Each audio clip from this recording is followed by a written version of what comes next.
amigos, buenas noches. Bienvenidos a Noticias 7, emisión estelar, este jueves 7 de diciembre. Empezamos con información. Fer, buenas noches. ¿Cómo estás? ¿Qué tal, Meche? ¿Cómo andas? Un fuerte abrazo para todos. Qué gusto acompañarlos en este día jueves con un feriado que se viene el día de mañana para seguir celebrando la carita de Dios. Acá nosotros arrancamos con nuestra oferta informativa.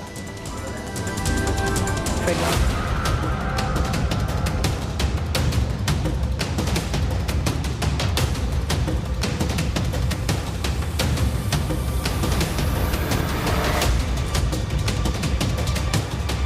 5 personas fueron detenidas en Manabí luego de que la policía evitó el robo de un bus interprovincial en la vía El Carmen. Las imágenes de la aprehensión fueron grabadas por los pasajeros y se hicieron virales en redes sociales. Veamos. ¡Levanta las manos! ¡Levanta las manos! Como si se tratase de una película, la policía reaccionó inmediatamente al identificar que un bus interprovincial era asaltado la noche del miércoles 6 de diciembre en la vía El Carmen Flavio Alfaro, provincia de Manabí. Los pasajeros se llevaron un gran susto cuando 5 personas en el bus, con gritos y amenazas, intentaron sustraer sus pertenencias.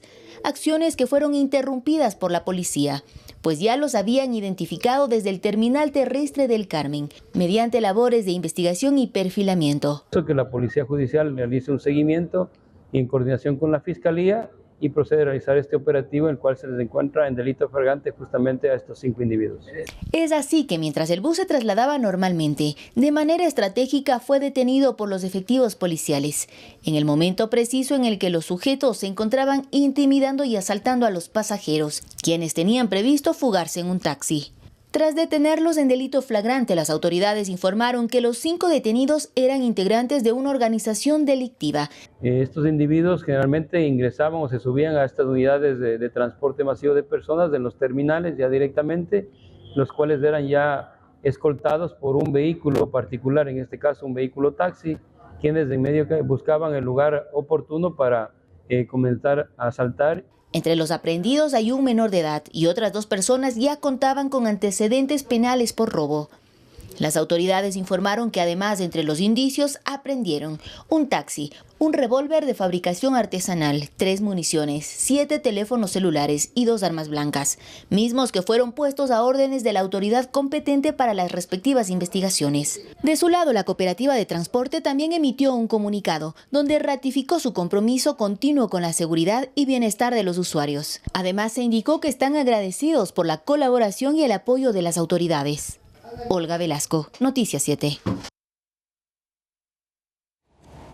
El teniente de la policía, Francis Vivas, fue declarado inocente de un presunto delito de homicidio culposo en julio del 2019. Sin embargo, hoy un tribunal penal de Cotopaxi emitió un fallo favorable al uniformado.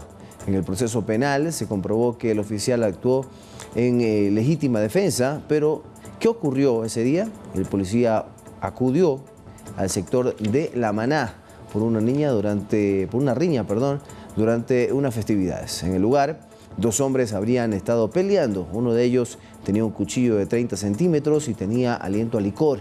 En ese momento, Vivas tomó la decisión de utilizar su arma para evitar ser atacado por el sujeto.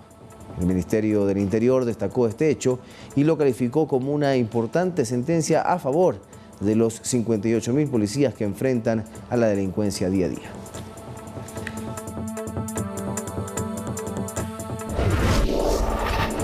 Con otros temas, el Consejo de Administración Legislativa CAL calificó al trámite de juicio político a la fiscal Diana Salazar. Si bien la interpelación no arrancará de inmediato, la Fiscalía reitera que este proceso inicia con la carencia de argumentos fácticos y jurídicos.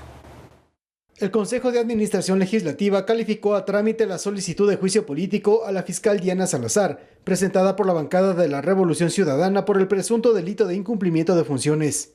Que se ha subsanado la prueba y entonces entra a trámite como cualquier otro juicio y vuelvo y repito, en el orden en el que ha sido presentado. ¿Qué implica esta decisión? El órgano parlamentario remite el expediente a la Comisión de Fiscalización para que inicie el proceso que no será de arranque inmediato, porque primero deberá evacuar las solicitudes de juicio político represadas en el periodo legislativo 2021-2023 hasta la aplicación de la muerte cruzada. Luego de eso, deberá iniciar el procedimiento con las interpelaciones de este periodo de acuerdo al orden de presentación. El CAL no resuelve si es que las causales están bien, si es que incumplió o no incumplió funciones, no. En un comunicado, la Fiscalía asegura que la solicitud de juicio carece de lineamientos constitucionales por el anuncio de la presentación de testimonios de jueces y fiscales sobre información de procesos relacionados a la función judicial y no sobre el supuesto incumplimiento de funciones de la fiscal. Por esto, la institución manifestó: es evidente la flagrante transgresión al principio de independencia de funciones consagrada en la Constitución de la República en su artículo 168, en concordancia con el artículo 123 del Código Orgánico de la Función Judicial, así como de varios pronunciamientos expedidos por la Corte Interamericana de Derechos Humanos. Y además reiteró: dicha solicitud de juicio político carece de argumentos fácticos y jurídicos. Según cálculos legislativos, la interpelación a la fiscal podría concretarse a mediados y finales del 2024, y su conclusión dependerá si se mantiene sólida la alianza con la que arrancó este periodo. En conclusión, en la Asamblea Nacional hay mayorías móviles, no hay una mayoría fija. Porque desde ya el bloque parlamentario de ADN trazó su cancha. Nosotros no vamos a votar a favor nunca por el juicio de la fiscal, jamás. El CAL también calificó a trámite los juicios políticos a los exministros del Interior y Energía, Juan Zapata y Fernando Santos, respectivamente. Javier Ceballos, Noticias 7. Y el Pleno de la Asamblea, con 106 votos, aprobó este jueves el proyecto de ley de gestión integral del riesgo de desastres, que tiene como uno de sus objetivos normar los procesos para planificar, organizar y articular políticas y servicios para el conocimiento, respuesta y recuperación ante emergencias, desastres y pandemias. En las próximas horas, la norma será remitida al Ejecutivo para la respectiva sanción u objeción. Uno de los puntos principales de la ley es el establecimiento de acciones en una declaratoria de emergencia y por declaratoria de desastre. Declaratoria de emergencia y declaratoria de desastres. En las declaratorias de emergencia y desastres se garantizará la aplicación de la normativa legal vigente para la protección del patrimonio natural y del medio ambiente, así como toda normativa respecto a la protección del patrimonio natural, que incluye las formaciones físicas, biológicas y geológicas, el Sistema Nacional de Áreas Protegidas, ecosistemas frágiles y amenazados, como páramos, humedales, bosques nublados, bosques tropicales secos y húmedos y manglares, ecosistemas marinos y marinos costeros, y las normas coadyuvantes en el proceso de mitigación de desastres y su remediación. El presidente Daniel Noboa participó del debate sobre el crimen transnacional organizado que se realizó en el Consejo de Seguridad de la ONU en Nueva York, Estados Unidos. Ecuador preside este organismo por todo el mes de diciembre. El crimen organizado transnacional, tráfico de drogas y la trata de personas fueron las temáticas del discurso que el presidente Daniel Noboa presentó ante el Consejo de Seguridad de las Naciones Unidas. He querido venir personalmente a este consejo para reiterar el compromiso de mi gobierno con la búsqueda de la paz, que pasa por las amenazas que estamos sufriendo dentro de nuestras fronteras. Según el primer mandatario, la delincuencia organizada ha provocado más muertes que muchos de los conflictos mundiales de los últimos 20 años. Y para combatir este problema se debe tener un enfoque integral. El Consejo puede y debe ejercer su responsabilidad de manera cooperativa, ya sea que se trate de una amenaza tradicional o una emergente. Y se refirió a la situación de nuestro país en temas de seguridad. El Ecuador, que por mucho tiempo ha sido considerado como un país de paz, ha visto en los últimos años un incremento de la violencia sin precedentes, siendo víctima de la delincuencia organizada transnacional que busca afectar el control del territorio y debilitar las fronteras para favorecer sus rutas. Que Ecuador tiene una deuda pendiente sobre la seguridad para sus ciudadanos, dijo, e hizo referencia al asesinato del candidato Fernando Villavicencio y la violencia durante la campaña. Dentro de las mismas elecciones tuvimos a un candidato presidencial que fue asesinado. Asimismo, en 2 caravanas tuvimos ataques armados y casi todos los días por los últimos 60 días hemos tenido amenazas de muerte. Asimismo, nuestros ministros y sus familias. Además señaló que, así como el crimen es transnacional, la respuesta también debe ser transnacional. Mientras un Estado no esté seguro, ningún otro podrá estarlo. Que respaldará los esfuerzos para reducir la violencia armada, dijo, y por ello el próximo 15 de diciembre se organizará un debate para hablar sobre el peligro del porte de armas. Recordemos que Ecuador preside el Consejo de Seguridad de la ONU por todo el mes de diciembre. Edison Saavedra, Noticias 7. Por plantear este tema. En otros temas, ¿cómo funcionarían las zonas francas de ser aprobadas por la Asamblea y qué propone el gobierno en su proyecto de ley de generación de empleo e inversiones? En la siguiente nota abordamos el tema. Mucho se está hablando de la propuesta para establecer zonas francas en el país. El mejor ejemplo para entenderlo es el siguiente. Los call centers, que ustedes los llaman constantemente DirecTV o de cualquier otra telefónica, que están posicionados en Colombia, están posicionados dentro de una zona franca. Y es tanto así que los call centers hoy en día en Colombia sirven para dar servicios a empresas de Estados Unidos y demás. O también hay esta opción. Un hotel 5 estrellas en las playas del Pacífico. Eso lo podrías hacer con el régimen de zona franca, generando un atractivo para el inversor por los beneficios que está dando la ley de zonas francas de Ecuador. En el mundo existen más de 5.000 zonas francas. En América Latina podemos citar algunas como Paraguay, Paracel, 3.200 millones de dólares de inversión, una pastera, 1.000 millones de dólares de inversión en una planta de biocombustibles. En Brasil, en la zona de procesamiento de Caerá, que son zonas francas, en el norte de Brasil tenés lo que es el hub de hidrógeno verde. En Costa Rica, en la parte de servicios, grandes inversiones de Intel.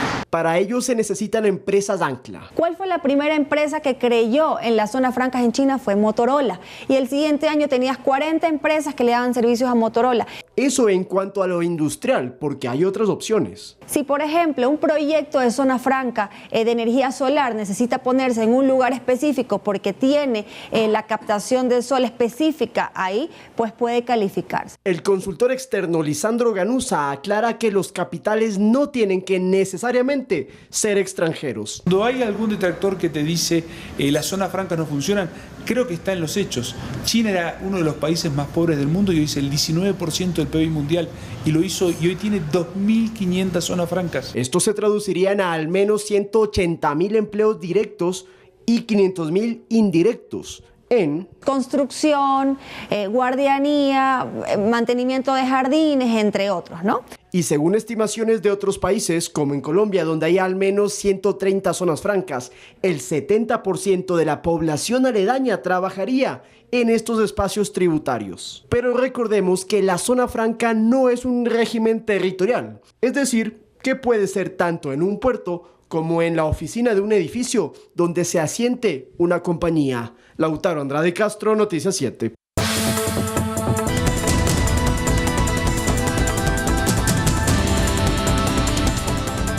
Atención porque se declaró emergencia en 60 comunidades rurales del cantón Muisne, provincia de Esmeraldas, por el desbordamiento de los ríos. Veamos. Las intensas lluvias en la provincia de Esmeraldas durante las últimas 48 horas provocaron desbordamiento de 5 ríos en el cantón Muisne, al sur de Esmeraldas. Claro, si no van los otros rapiditos salieron allá. El Jacinto como siempre y ahora. Aproximadamente 15 barrios en la cabecera cantonal y unas 60 comunidades en parroquias rurales experimentaron afectaciones por las lluvias. Mucho estamos preocupados porque antes pasó un caso pasando con esta rampa que están pasando, se bajó y casi hay 3 ahogados. Tengo una finca allá, pero me da miedo pasar a mis animales porque yo no puedo pasar porque ya me dio miedo. Mientras tanto, en el Cabo San Francisco, en la costa de Muisne, se reportaron daños en el puente del Chipa y en las poblaciones cercanas. Mucha preocupación porque incluso mis niños tienen que cruzar de aquí para allá a su finca y ellos no pueden cruzar, uno tiene que, es muy costoso, como decir, cruzar de aquí para allá. Mientras tanto, para abordar las emergencias, se movilizaron brigadas compuestas de funcionarios municipales de las direcciones de gestión de riesgos, obras públicas, desarrollo social y ambiente. Con algunas familias afectadas, por otro lado el río Matambal también ya se desbordó, aún no tenemos notificación de familias que hayan sido afectadas durante este espacio. En el Cabo de San Francisco también se han sentido las fuertes lluvias y por otro lado en la cabecera cantonal aproximadamente 12 barrios afectados. Se espera que en las próximas horas el COE cantonal de Muisne plantee acciones para mitigar las afectaciones causadas por las inundaciones, con el objetivo principal de garantizar el suministro de agua potable y recopilar información de las zonas más afectadas. Integrantes de una banda delictiva fueron detenidos en Guayaquil. Los antisociales tenían secuestradas a 5 personas. Más detalles a continuación. 5 integrantes de los Chone Killer fueron detenidos en el cantón San Borondón, entre ellos un menor de edad. Uno de los delincuentes resultó herido tras enfrentarse a bala con los uniformados. De las evidencias que se logró obtener son 4 pistolas de fabricación industrial, un revólver, alrededor de 45 cartuchos. Las 4 personas aprehendidas son ciudadanos ecuatorianos, 2 de ellos presentan antecedentes penales. También en San Borondón, una mujer fue víctima de secuestro. Los delincuentes pedían $3 millones para dejarla en libertad, pero gracias al trabajo policial pudo regresar a su casa luego de 2 días en cautiverio sin pagar un solo dólar. Esta persona estaba saliendo a hacer compras de su domicilio y hace 2 días fue secuestrada. De manera inmediata se recibió la información vía telefónica a uno de sus hijos pidiendo esta cantidad de dinero. La persona hizo la denuncia a la Policía Nacional, a la Fiscalía, se activó la UNACE. Este secuestro duró 2 días y 3 horas. El día de hoy ya fue liberada. Un miembro de la Policía Nacional que gozaba de sus días de descanso fue rescatado por sus compañeros tras recibir la alerta de su esposa, quien utilizó la aplicación de rastreo del vehículo del gendarme. Los secuestradores pedían $15,000 por su liberación, pero ya están tras las rejas. Se tocó identificar el vehículo, el cual había sido objeto de robo con 3 ocupantes. Los 3 ocupantes fueron detenidos, fueron trasladados a la Policía Judicial. Inmediatamente, a través de labores de inteligencia, se logró ubicar el lugar de cautiverio. Y en el distrito Portete, gracias a la alerta al EQ 911 de una actividad sospechosa, se logró el decomiso de armas de fuego de largo alcance y municiones dentro de un inmueble. También se detuvo a 2 sujetos que se movilizaban en un taxi. En los seguimientos ininterrumpidos a través del sistema de videovigilancia, logrando la aprehensión en delito flagrante de 2 sujetos con un taxi que estamos verificando si tiene antecedentes por robo y también con eventos violentos de modalidad sicariato. Los resultados son claros en su relacionamiento a un grupo delictivo organizado que operaba en el sector.